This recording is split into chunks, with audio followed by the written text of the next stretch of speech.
চিরুনি দিয়ে মাথা ঠিক করার সময় যেগুলো চুল ঝরে পড়ে অথবা ছিঁড়ে পড়ে যায়, সেগুলো চুলকে বিক্রি করা যাবে কিনা?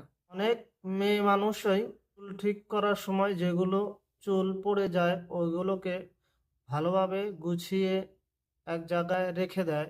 আর কিছু কিছু মেয়েরা আছে ওইগুলো চুলকে বিক্রি করে দেয়। কিছু কিছু মেয়েরা তো আছে, কিছু কিছু মেয়েরা আছে ভালো চুলগুলোকেই নিজের মাথা থেকে কেটে বিক্রি করে ওইগুলো চুলের মূল্য নিয়ে নেয়। তো এই ক্ষেত্রে শরীয়তে কি বলে? শরীয়ত অনুযায়ী মেয়ে মানুষ নিজের মাথার চুলকে বিক্রি করতে পারবে না।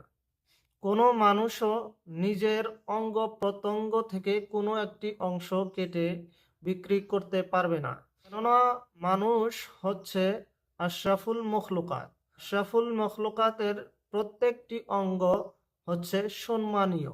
তো আল্লাহ তাবারক তাআলা এই মানব জাতির প্রত্যেকটি অঙ্গকে সম্মান দিয়েছেন, মর্যাদা দিয়েছেন।